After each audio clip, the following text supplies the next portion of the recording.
I see videos where our African Christians are asking a very imperative question.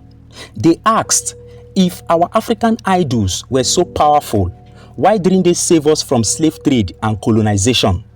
Now, this video is strictly for educational purpose, and I want you to pay absolute attention because you're going to learn a lot. I think this question is born out of religious sentiments and mental indoctrination. First, Africans were not worshipping idols, and we were not pagans. We believe in natures or neteru, what you Christians erroneously call idols. If what Africans worshipped was paganism, then Christianity and Islam can also be referred to as paganism. And the definition they gave about paganism is very hilarious. To them, paganism is a spiritual belief that is different from Christianity, Judaism, and Islam. Therefore, they refer to your belief as paganism if it is not in line with the mainstream religions. We have to understand that what you refer to as idol worship in Africa is nothing else but the recognition of nature or natures. In Africa, the carved stones and terracotta heads were carved as representation of nature. The trees, the birds, the animals, the sun that are carved from objects are seen as part of nature or the universe. Our African ancestors saw God in everything. We understood that God cannot be comprehended in totality. That is, God cannot be fully understood because the universe, which is the force of nature, is very comprehensive. In African spirituality, God is not only a he or only a she. We see the universe made up of opposites. God is both a he and a she.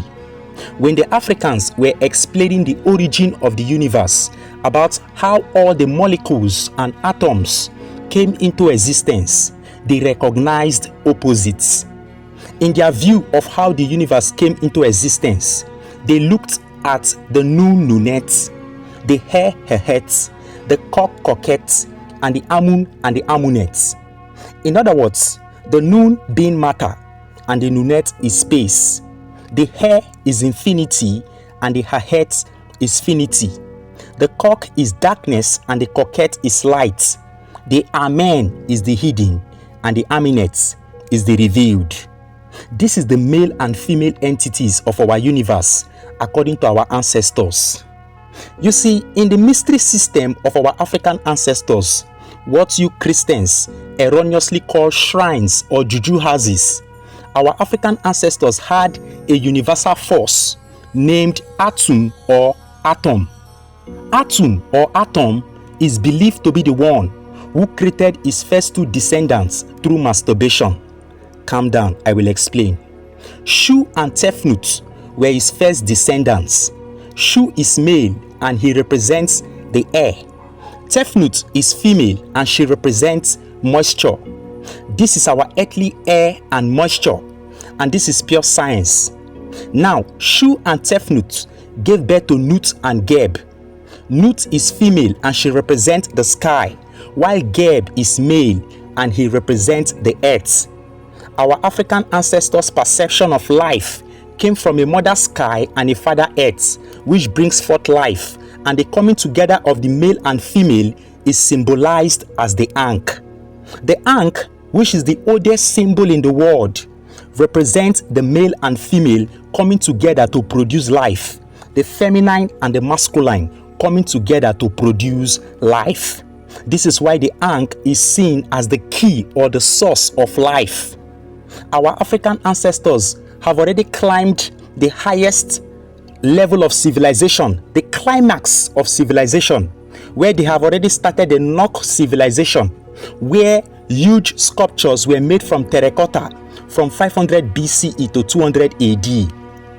Our African ancestors have already started the school of medicine in Memphis, Egypt, since around 2600 BCE. The Africans were so good in medicine and science that they have started carrying out surgery operation. In fact, in the Edwin Smith medical papyrus, Africans were carrying out a systematic process of surgery around 1600 BCE. The first CS or Caesarean section was first conducted, executed, and implemented in Uganda around 10,000 BCE, before the biblical story of Adam and Eve and Cain and Abel. The Africans have started smelting steel in Tanzania around 1500 BCE. The first gynecological science, which is the medical science of women's health, was conducted in Africa around 1550 BCE. The Africans were so advanced in science that even electricity started in Africa. The Africans were using electricity for thousands of years before the Europeans were known in history around 833 BCE. In the temple of Hathor or Het-Heru, the Egyptian Neteru of fertility, in a place called Dendara, the Africans invented the first electric battery, known as the jet pillar. The jet pillar was a battery that is used to recharge the ankh, which was also a lamp of electricity. In the ankh, which was carried by our ancient African ancestors, there were lights in them which were recharged by the jet pillar, which is the actual battery. This is known as the science of electromagnetism, and our African ancestors were deeply into this powerful science. Now, after all these great things we have done in civilization, the African civilization collapsed. The Africans were conquered, enslaved, and colonized. Why didn't the gods, the idols, and the juju saved our African ancestors? This is the biggest question that is being asked by our African Christians. If our idols were so powerful, why didn't they save us from colonization and slave trade? First, I need them to understand something, that our African ancestors were not betrayed by the things that they worshipped. I repeat, our African ancestors were not betrayed by the things that they worshipped. They were not betrayed by the spiritual things that they believed in. They were betrayed by their generosity and kindness, and they saw others as kind, good, and generous. But unfortunately, they got a different picture from others. I will explain. The Africans were natural people who are free from greed, selfishness, and violence. They welcomed everyone from every nook and cranny of the earth into their civilization. But this kindness and generosity facilitated their downfall. It's not like the spiritual side of the Africans never defended the African people, but more of the responsibility of defending and protecting the African civilization rests on the physical abilities of the African people.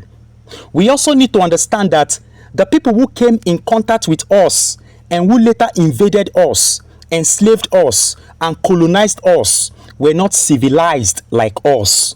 They were barbarians. They were living in the ice where there were no sun.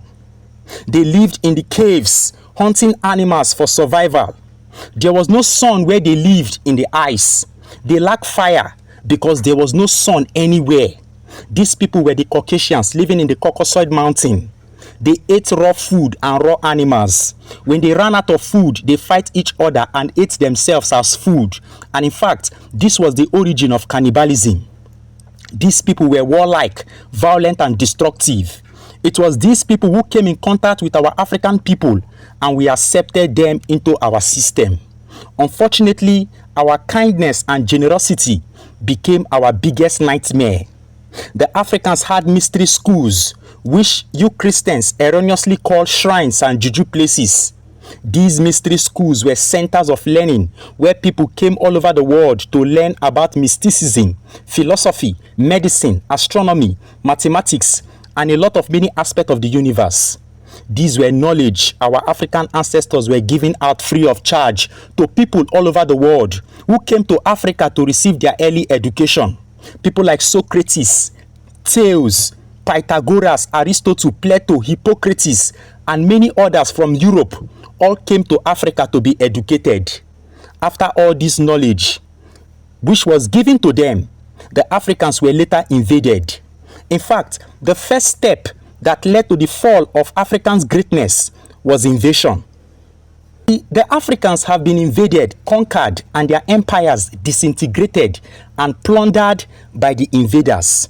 The Africans were first invaded by the Hyksos from Asia around 1675 BCE during the Egyptian 13th dynasty, and they ruled our African ancestors for 108 years. The Africans were invaded by the Greeks under Alexander the Great in 332 BCE, and they ruled the Africans for 300 years. The Africans were invaded by the Romans in 30 BCE, and they ruled the Africans for 600 years. The Africans were invaded by the Arabs in 639 AD to 640 AD, around the 7th century AD. After the invasion of our African ancestors, the next step for the collapse of Africa was slave trade. This slave trade was started by the Arabs around the 7th century, where thousands of Africans were enslaved for over 1,700 years, and later the European slave trade, which started in the mid-15th century. After the slave trade was totally abolished, the next step was colonialism and neo-colonialism. All these things crippled our African people completely. And in all of these, the Africans stood strong to defend their land. In many parts of Africa, the Africans defended their land and fought with the European imperialists and won. What really broke and destroyed the African people was foreign religion given to them by the invaders, which the Africans saw as alien. The invaders understood that the only way they can destroy our African ancestors was to give them religion. Even in North Africa, the Arabs introduced Islam and weakened the spirituality of the African people in North Africa. In other parts of Africa, like West Africa, Europeans introduced Christianity to weaken the African spirituality. In fact, in Congo, King Leopold II of Belgium told the Christian missionaries in Congo to teach our African ancestors to cherish and love poverty, and that it is only a poor man that can make heaven. You see, until we return the religions of our slave masters, which has kept us broken, weakened, chained, and backward, we are going to remain stagnant. Until we return back this religion to our invaders and our slave masters, we are going to be stagnant.